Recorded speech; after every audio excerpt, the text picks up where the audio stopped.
El Banco Central Europeo acelera el proceso para lanzar el euro digital y exige a la Comisión Europea y a los Estados miembros que pongan en marcha la legislación para que entre en vigor lo antes posible. Estamos hablando de octubre de 2025, según la presidenta del Banco Central Europeo. Y esto cuando Estados Unidos ha prohibido las monedas digitales de los bancos centrales. ¿Qué está ocurriendo? ¿Por qué es esto tan importante para ti? ¿Y por qué tienes que estar muy alerta? Vamos a hablar de todo ello.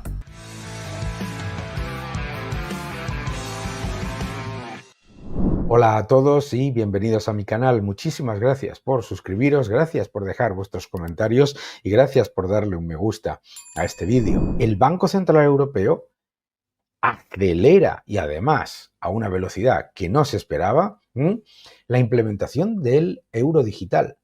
Curioso, porque esto coincide con varios factores más que relevantes. Vamos a ver. Primero, el Banco Central Europeo ya lleva 2 años con pérdidas. El año pasado registró unas pérdidas de 7.800 millones de euros. Solo pagamos todos.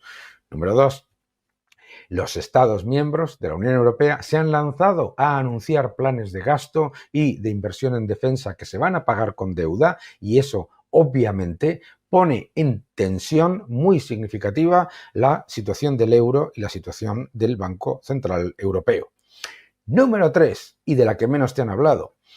Un montón de bancos centrales del mundo están reduciendo su exposición a bonos soberanos europeos ante el riesgo de que las pérdidas sigan adelante. ¿Por qué? Porque los bonos de soberanos europeos llevan una caída en los últimos 4 años del 14%, como hemos comentado en estos últimos vídeos. Es importante todo esto porque todo esto confluye en la intención, al menos por parte del Banco Central Europeo, de que no escape nadie y poner en marcha este método de control social escondido como moneda que es el euro digital. Vamos a hablar de todo ello. Primero vamos a escuchar a Christine Lagarde. On your second point, I tend to share your views. Nature doesn't like vacuum. And we started working on the digital euro way back, actually when I started my term 5.5 years ago. And I'm not claiming, parentality on the digital euro because my colleague Benoît Cœuré had already committed a speech on this matter before I arrived. But I certainly carried on with that project, and subsequently Fabio Panetta on the board and then Piero Cipollone, who has replaced Fabio, have taken the lead together with a very good team which is focused on accelerating the pace. Acelerando el ritmo de la implementación del euro digital. And hopefully campaigning enough. Haciendo campaña. With all the stakeholders, meaning European Parliament, meaning European Council, meaning European Commission. Y haciendo campaña con todos los que están involucrados, el Parlamento Europeo, el Consejo Europeo y la Comisión Europea. So that we can eventually, not put to bed, but put to reality this digital euro. Para poner en marcha el euro digital. ¿Por qué necesita al Parlamento Europeo, a la Comisión Europea y al Consejo Europeo para llevar a cabo algo que se supone que es simplemente una transformación para aprovechar la tecnología, etcétera, como nos han dicho y tenéis en algún vídeo? Porque tienen que llevar a cabo lo que vais a escuchar ahora. The deadline for us is going to be October of 25, and we are getting ready for that deadline, but we will not be able to move unless the other parties, the stakeholders, as I call them, Commission, Council and Parliament, actually complete the legislative process, without which we will not be able to move. El proceso legislativo, es decir, imponer las directivas y leyes que obliguen a utilizar el euro digital. Fíjate qué curioso, ¿no? Porque el euro digital, si ellos quieren emitirlo, lo único que tienen que hacer es anunciarlo y ofrecerlo. ¿Por qué necesitan al Parlamento Europeo, a la Comisión Europea y al Consejo Europeo? Está hablando de 3 potentes organismos que tienen que crear el paraguas legislativo para que el euro digital sea no solamente una opción, sino una obligación.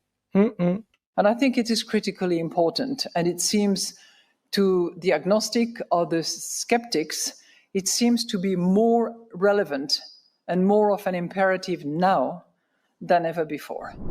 Es más un imperativo ahora que nunca antes. ¿Por qué? ¿Por qué es un imperativo ahora más que nunca antes? ¿No tenemos una moneda de reserva mundial, el euro? ¿No tenemos un euro que se mantiene, a pesar de los retos de la Unión Europea, por encima de la paridad con respecto al dólar? ¿No tenemos un euro que está bien soportado con unas instituciones como es el Banco Central Europeo independiente, que está llevando a cabo sus mandatos de manera adecuada? ¿Por qué es más importante que nunca? A mí se me ocurren varias razones. Razón número 1. El Banco Central Europeo está en pérdidas, pero no en pérdidas pequeñas, sino en pérdidas gigantes, las pérdidas más altas que ha generado ni siquiera en el periodo de 2002 a 2004. ¿Por qué generó pérdidas en el año 2002-2004? Por la inflación. ¿Y por qué está generando pérdidas? Porque su mandato, que es la estabilidad de precios, no está siendo puesto en marcha como debiera. Es decir, el Banco Central Europeo está priorizando disfrazar los desequilibrios de los estados comparado con lo que es su mandato de estabilidad de precios. Los bonos que tiene atesorados en el balance están en pérdidas. Los bonos se han desplomado y como se han desplomado los bonos, resulta que esas pérdidas están generando un agujero en el Banco Central Europeo. El Banco Central Europeo se encuentra, por un lado, con esas pérdidas y con la evidencia de que no un año, no 2, sino 3 años consecutivos, los bonos europeos están dando pérdidas latentes, es decir, que el precio del bono cae más de lo que te da por cupón. ¿De acuerdo? Bien, esto ya de entrada es un factor. Otro factor importante. Los estados han llegado a un acuerdo para lanzar el plan REARME.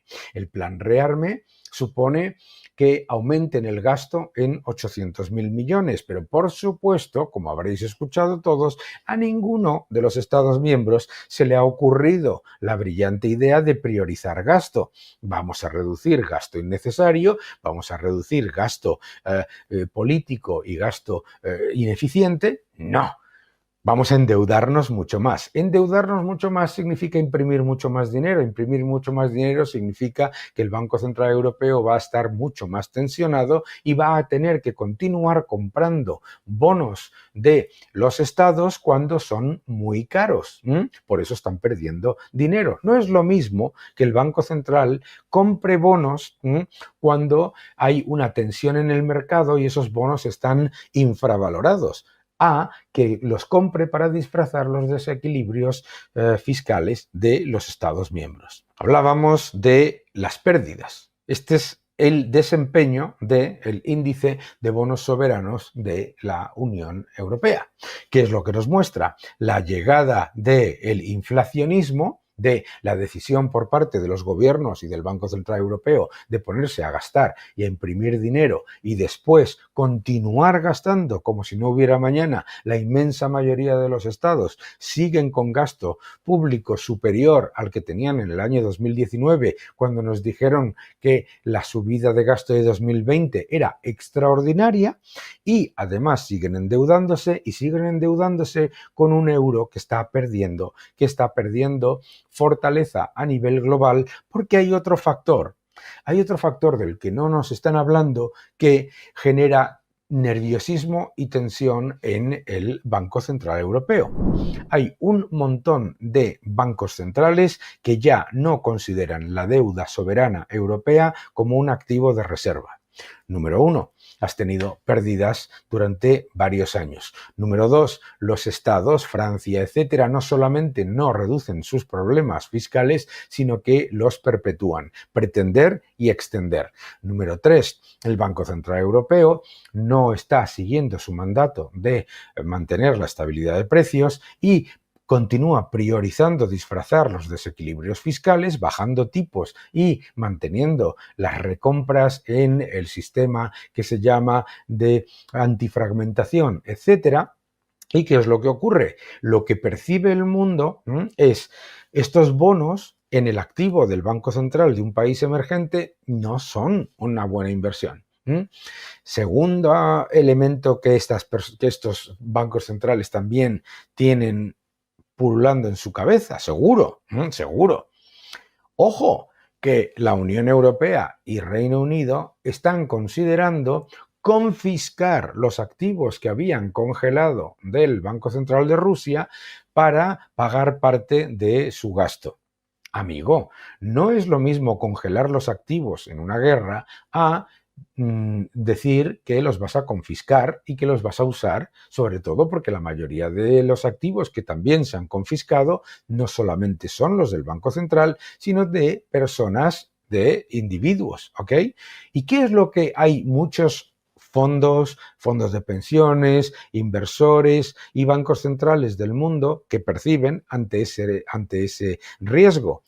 Si se rompe la seguridad jurídica y se confisca el dinero de personas individuales, de empresas o del Banco Central por decisión política, eso puede pasar en cualquier momento también con otros inversores.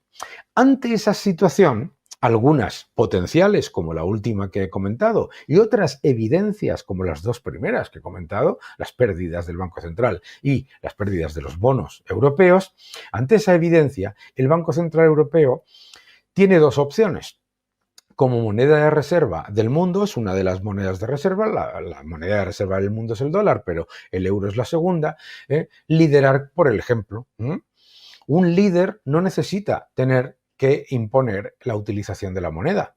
Por eso, el presidente Trump en Estados Unidos ha prohibido la utilización y la emisión de monedas digitales de los bancos centrales. ¿Por qué? Porque las monedas digitales de los bancos centrales están correctamente percibidas por mucha gente como un riesgo de vigilancia escondida como moneda. El Banco Central sabe exactamente lo que compras porque tú tienes tu cuenta en el Banco Central y no en el banco comercial, sabe lo que compras, sabe lo que gastas, sabe lo que inviertes, sabe en dónde lo haces, cómo lo haces y cuándo lo haces y sobre todo te puede premiar o te puede penalizar dependiendo de eso que llaman la transmisión de la política monetaria y de los objetivos que se han añadido, como son, por ejemplo, el del cambio climático, que resulta que han introducido en la política del Banco Central el cambio climático. Y si te penalizan en tu cuenta en el Banco Central porque consumes demasiado CO2, no lo sabes. Obviamente, los defensores del euro digital te dicen que para nada, que ahí no hay ningún riesgo, que no hay ningún riesgo de privacidad porque el Banco Central va a estar apoyado por la Comisión Europea y por el Parlamento Europeo para garantizar los derechos de los ciudadanos. Un momento, la Comisión Europea, el Parlamento Europeo, que yo sepa, la Comisión Europea es también responsable de que se hayan puesto en marcha un montón de directivas que lo que han hecho ha sido poner en mucha peor situación a la Unión Europea. Y sobre todo, fíjate qué cosas confluyen. Confluyen algunas importantes. Empecemos. Unos gobiernos y unos políticos que están constantemente diciéndote que hay mucho riesgo de desinformación y que hay mucho riesgo de injerencia y que se pueden cancelar elecciones si se considera que no ha salido lo que uno quiere. Además, se ha creado el escudo para la democracia. Fíjate, escudo para la democracia de la Unión Europea, que lo que busca fundamentalmente es que todo aquel que no piensa o que no vota como lo considera las élites burocráticas, esos son antidemocráticos y esos, por supuesto, hay que eliminarlos, ¿no? Es más, se añade el hecho de un euro digital que con una legislación que incluya, porque el euro digital sin el factor del carnet de identidad digital de la Unión Europea no les es suficiente. Por eso necesitan la legislación. Claro, si lo que tú quieres es llevar a cabo un control exhaustivo de los ciudadanos, el euro digital tiene que ir acompañado de la identidad digital europea. ¿Lo entiendes? Claro. Tú me puedes decir con toda la legitimidad que no es el riesgo, que te parece estupendo, porque así se va a luchar contra la economía sumergida, contra el fraude, contra las actividades ilegales. Es que eso lo puedes hacer sin introducir el carnet digital y mucho menos el euro digital. Eso lo puedes hacer perfectamente desde la regulación como se está haciendo actualmente. En el momento en el que tú utilizas lo que es una excepción, que es una excepción en los millones de transacciones que hay en el sistema financiero, que es que haya alguna que es ilegítima o ilegal, y pones el sistema de pago y el sistema legal orientado a que todo el mundo sea un delincuente en potencia, en realidad estás abriendo también la puerta a que se te considere de manera política con un objetivo de control social.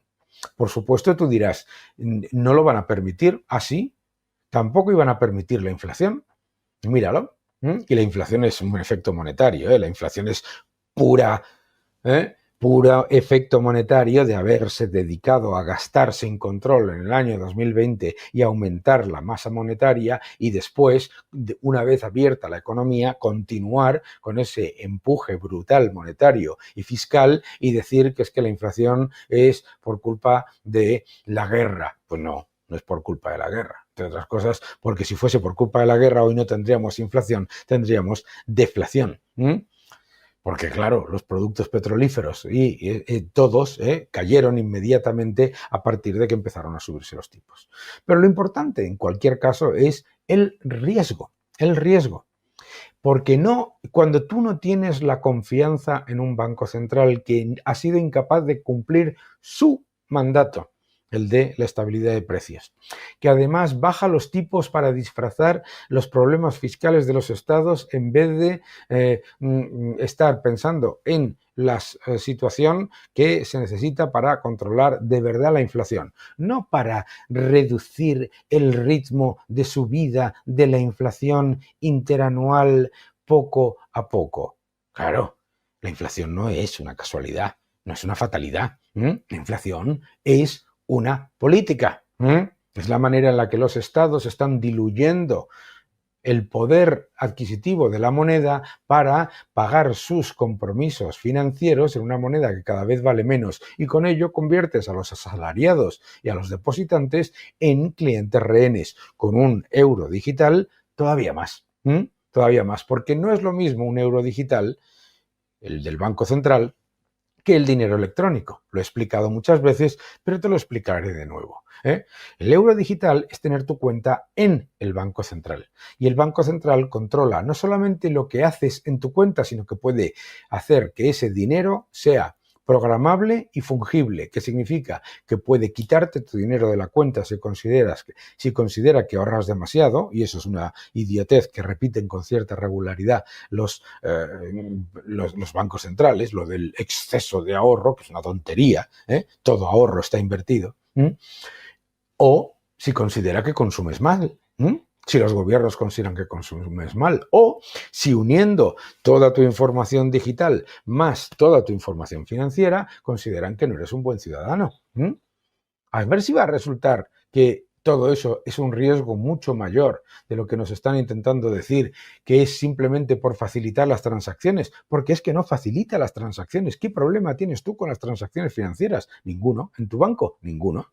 Ninguno absolutamente. Pero es que no es lo mismo tener un policía, la regulación, en un sistema abierto, independiente y competitivo que tener un policía en tu nevera, que es lo que es el euro digital.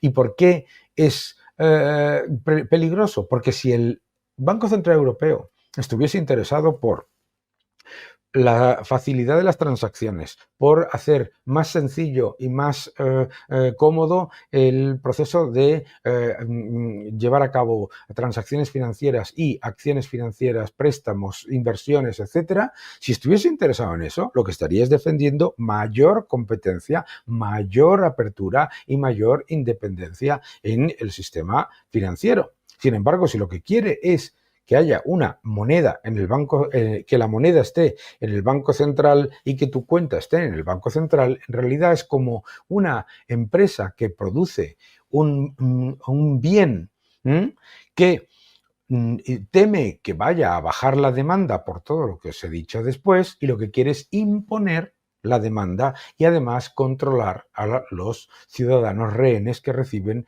el salario y que ahorran que tienen sus depósitos en esa moneda. Ese es el gran riesgo. A mí, todavía, al día de hoy, no ha habido una sola persona que defienda el euro digital que me explique en qué da a mejorar las cosas para la libertad, la independencia y nuestra privacidad. No me lo ha explicado. Dicen que nuestra privacidad va a estar garantizada porque lo va a decir la Comisión Europea y el Parlamento Europeo. Tú mismo, que no te engañen.